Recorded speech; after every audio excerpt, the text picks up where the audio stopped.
Contamos a história de como surgiu a sua marca concorrente, mas hoje vocês vão conhecer a história da Puma.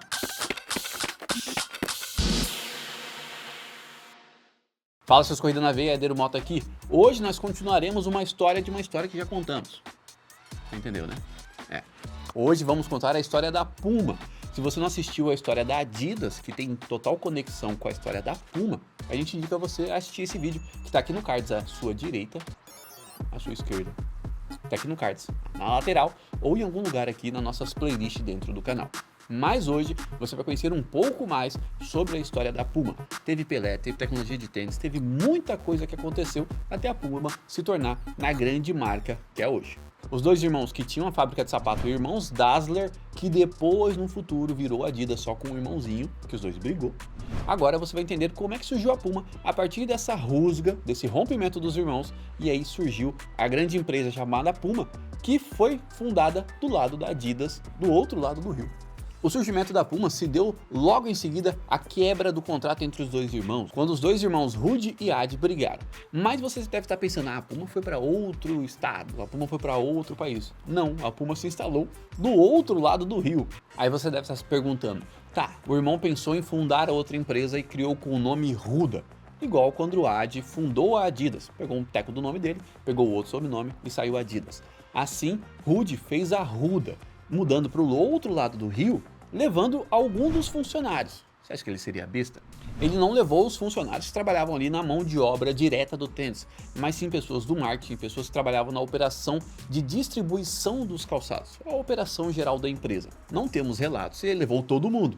Até isso a gente não sabe, mas após essa briga, do outro lado do rio surgia a Ruda. Por mais que o nome fosse Ruda, não ficou tanto tempo assim. As operações começaram em 1948, você tem que entender. Estava em questão de pós-guerra, os irmãos tinham brigados, então apenas em 1949 virou Puma. Pouco tempo se mudou o nome. Após essa alteração de nome, assim como a Adidas fez, Rudy também entendeu que ele precisaria de nomes de peso dentro do esporte para poder se firmar dentro do mercado. Já caminhando no tempo, em 1952, a Puma patrocina o seu primeiro atleta, Josie Barthel, atleta de Luxemburgo que se tornou campeão olímpico na prova dos 1.500 metros. Em Yokohama, no Japão, a Puma tinha seu primeiro recorde mundial nos 100 metros rasos masculino com Heinz Füsterhar, atleta que representou a Puma muito bem. Pensando na relação de recordista, que isso traria para a marca um alcance gigantesco. E aí você deve estar se perguntando, tá bom, a Puma foi criada, mudou de nome, patrocinou dois atletas. E aí, o que vinha para poder identificar a marca? Logo foi se criado um design nos seus tênis, mas para dar estabilidade. E aí em 1958, aquela marca que vocês veem nos tênis de hoje era para dar estabilidade, mas a Puma entendeu que se a Adidas tinha suas 3 listras, ela precisaria ter alguma marca icônica nos seus calçados para que o seu público relembrasse quando visse de longe. E assim, ela patenteou aquela marca que servia como estabilização dos tênis, como a marca de design da própria Puma. Na década de 60, a Puma patrocinava Armin Harry. E o cara não era qualquer atleta, ele era o homem mais rápido naquele momento, fazendo com que a Puma se firmasse ainda mais forte no mundo dos calçados. Além desse atleta, ela chegou a patrocinar a Bebe Bikila. E aí você se pergunta, quem é a Bebe Bikila? E aí é um ponto muito bom isso, porque a Bebe Bikila correu as Olimpíadas descalço, porque ele falava e relatava para os seus técnicos e também comissão técnica que os calçados machucavam seus pés. A Puma, patrocinando a Bebe Bikila com um calçado da listrinha da Puma nos seus pés, fez ainda mais o crescimento da Puma no mundo das corridas. Se a Bebe Bikila na sua primeira Olimpíada foi campeão olímpico descalço, na sua segunda Olimpíada ele estava com um Puma nos pés, fazendo com que a Puma mostrasse que tinha tecnologia e também tinha atletas de peso no seu time. Ainda em 1960, só que em 1968, a Puma criava um calçado chamado o Puma Tahoe Brush Spike. E aí você se pergunta o que é esse calçado? Era um calçado voltado para atletas de pista do atletismo. Ela patrocinou vários atletas dos Estados Unidos com esse calçado. Ele tinha uma tecnologia muito diferente dos seus concorrentes, dando muito mais gripe na hora de correr. A gente já mostrou para vocês aqui alguns calçados que eu utilizo no atletismo e os pregos que tem, só para você ter uma noção. Os pregos que tem na minha sapatilha hoje são 7 preguinhos, dependendo da marca tem 6, ou no caso da Nike, vem 8 pregos. Nesse tênis da Puma tinham 68 pregos. Aí você deve estar se perguntando se era um prego 18 por 27, aquele madeirão. Não, meu amigo. Era mini pregos quase que igual nas sapatilhas de bobsled que você vê hoje em dia. Se você não sabe o que é bobsled, a gente está mostrando para vocês. O tempo foi passando, a Puma foi crescendo e na década de 60 veio um ponto de virada para a marca. Vocês se perguntam, o que aconteceu em 1970? A gente sabe que os dois irmãos são brigados, mas os filhos não tem nada a ver com isso. Os filhos falaram, e aí parceiro, vamos parar de brigar? Pô amigão, quem tá brigando se nosso pai que é brigado e não nós? O senhor está certo, quem é brigado somos nós, pá, vamos fazer paz? Só que aí os irmãos não é tão besta assim, né meu parceiro? O que aconteceu? Lá na década de 70, os dois irmãos firmaram o Pacto do Pelé, que era justamente não patrocinar o Pelé, o que é meio burrice. Porque se em 1970 o Pelé já era rei, despontado, como é que você vai deixar ele de bandeja para Nike, que era uma grande concorrente da Puma e da Adidas? E pensando que o maior jogador do mundo sem patrocínio algum, mesmo a Adidas e a Puma sendo revolucionárias nas tecnologias para o futebol, mais a Adidas, como a gente explicou para vocês, esse pacto que os irmãos criaram para unir a família e não patrocinar ele, foi meio que uma burrice. E aí, o filho do Rude, pensando que os pais já estão brigados, eu não tenho vínculo nenhum com esse meu primo, pode ser ele, brincadeira. Eu não tenho vínculo nenhum com meu primo, por que eu vou deixar de patrocinar o melhor jogador da história? E que era o rei naquele momento. Quebrou-se o pacto, família foi para um lado, família foi para o outro, mas naquele momento a Puma se firmou muito grandiosamente no mercado de futebol. Se você tá lembrado, aquele momento fatídico que o Pelé falou, árbitro, dá uma seguradinha que o pai tem que amarrar o sapato. Ele tava com o calçado Puma, botou o pezinho em cima da bola, deu um nozinho e fez com várias pessoas perguntar, que marca é aquela? Que listra é aquilo? Que chuteira é essa que o rei tá usando? E isso fez com que as ações da Puma subissem. Mas, né, a relação familiar foi uma bosta. Bom, se você tá até agora aqui conosco, comenta aqui se você partiria seu relacionamento de primo. Faria com que a união da família se quebrasse para patrocinar o Pelé. Bom, é um peso, né, na balança. Patrocinar o melhor jogador do mundo ou manter a união da família? No caso, voltar à união da família, né? Avançando no tempo, em 77, a Puma continuou lançando novas tecnologias. O tênis Easy Rider com a sola Featherbine.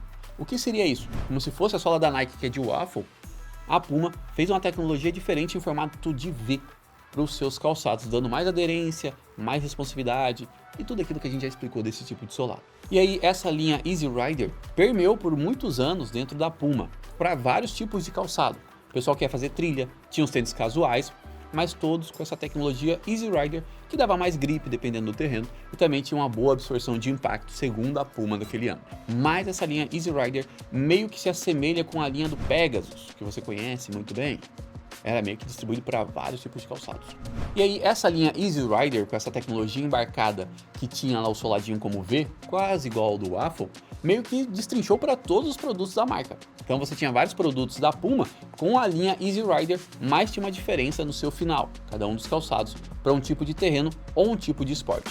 Ainda avançando em 1985, criando mais uma nova tecnologia, a tecnologia RS, tecnologia Running System, o que era bem revolucionário para a época, porque pegaram vários corredores, analisaram suas passadas, suas pisadas e um modelo de scanner para poder criar um calçado diferente dos seus concorrentes, fazendo com que a Puma se estabelecesse com tecnologias inovadoras naquela época.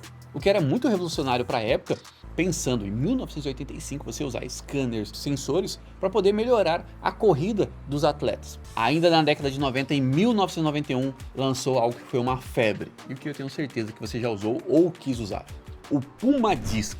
E o que era o Puma Disc? Ele simplesmente tirou os cadarços dos tênis e colocou um sistema giratório com fios de nylon que amarrava os cadarços. E essa tecnologia de amarração, que era bem revolucionária para a época, que era um disquinho que você girava tipo dando corda, saiu dos calçados e foi para as pistas, entrando nas pistas de atletismo para dois atletas alemães que foram campeões das Olimpíadas de Barcelona. Já entrando no século 21, você conhece um atleta que foi patrocinado pela Puma. O mundo inteiro conhece ele. Usain Bolt, desde 2002 até atualmente, é um atleta patrocinado pela Puma. Naquela época ele só assinou o contrato com a Puma porque a empresa ajudou a desenvolver o atletismo dentro do seu país na Jamaica, reformando várias pistas, instalando pistas em outras escolas e até hoje tem um centro de treinamento que tem a Puma como patrocinadora e a maioria dos atletas da Jamaica são atletas patrocinados pela Puma. Grande parte disso vindo de Usain Bolt, por ter feito uma carreira fantástica dentro do atletismo. Só para você ter uma comparação, ele não perdeu uma Olimpíada de 2008 até 2016.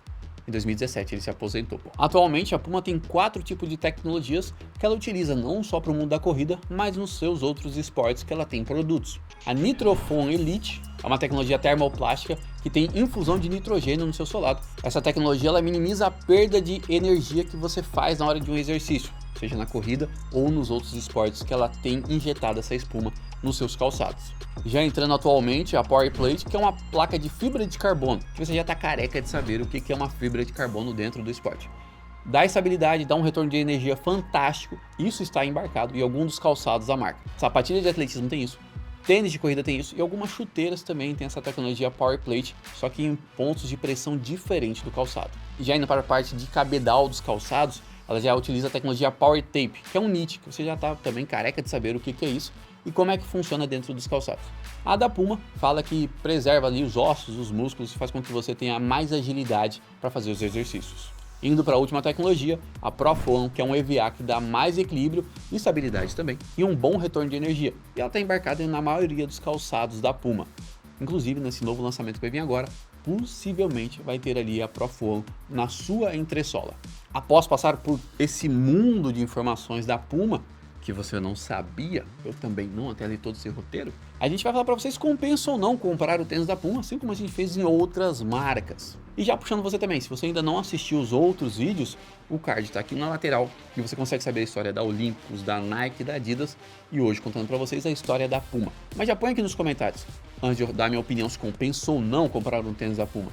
Você conhecia toda essa história da Puma, da questão do Pelé, da briga dos irmãos, da reconciliação e depois briga de novo, mas é uma história que permeou por muitos anos e que fez história em vários esportes diferentes. Mas compensa comprar a Puma? Atualmente não muito. Como a gente falou para vocês lá na década de 90, quando ela começou a espalhar a tecnologia para todos os seus calçados de diferentes esportes. Diferente da Nike, da Olympus, que criou tecnologia fantástica, como a própria placa de carbono revestida de grafeno, a Adidas, que tem tecnologias específicas só para o futebol, só para a corrida. A Puma meio que começou a aplicar tudo em tudo. Então ela criava uma tecnologia e replicava para todos os tênis que tinham nos seus esportes, seja corrida, seja basquete, seja futebol. O que faz com que a marca seja meio que genérica e você não vê tantas pessoas assim correndo de Puma. E não vê tanto a Puma subindo nos pódios de grandes corridas. Tem algumas majors que a Puma sai como campeã, mas muito mais mérito do atleta que às vezes era patrocinado por outra marca e ela pegou esse atleta pagando muito mais dinheiro. Não sei se vocês conhecem, mas o Neymar foi quase que um caso desse. Antes do Neymar, a Puma não era tão conhecida assim no futebol. Tinha alguns atletas que utilizavam, mas você não via uma campanha tão massiva. No mundo do atletismo, o atleta que era patrocinado pela Puma era o Bolt. Após o Bolt, vários atletas saíram da Puma, foram para a Nike, foram para a Adidas. Ao meu ponto de vista, a Puma tem tênis na casa de R$ 1.200, na casa de R$ 1.500. Tem até esse tênis que a gente está mostrando para vocês, que é bem esquisito, que eu nunca vi ninguém usando esse tênis, como o Puma Fast R, que eu duvido que você já tenha visto alguém com esse tênis. E se você viu, essa pessoa é um pouco estranha, brincadeiras à parte, esse tênis foi lançado com uma tecnologia de placa de carbono, mas com uma tecnologia de entressola igual aos seus outros tênis. Não tem muita diferença, não tem muita coisa que faça com que você compre um produto para falar, pô, essa aqui é uma tecnologia nova, ou essa cor me atrai muito. Esse tênis que a gente está falando é um pouco estranho. E você pegar a faixa de preço dele, ele é o mesmo preço do Nike Alpha Fly 3. Pondo na balança, quem você compraria? Um Nike Alpha Fly ou esse tênis da Puma? Então, eu escolheria Nike Alpha Fly. A marca é boa, é resistente, mas meio que parou no tempo e não está desenvolvendo nada novo somente para o mundo da corrida. A Nike desenvolveu um monte de coisa para o mundo da corrida, a Adidas também. Mas eu quero saber de você, você ainda investe na Puma? Você compraria um tênis da Puma? O único tênis que eu comprei da Puma e eu adorei foi o Puma Fast 300. Não se fabrica mais ele, era um azul e um verde. Infelizmente não tem. Mas eu quero saber de você. Põe aqui nos comentários que eu vou ler um por um e vou dar minha opinião se compensa ou não comprar esse tênis.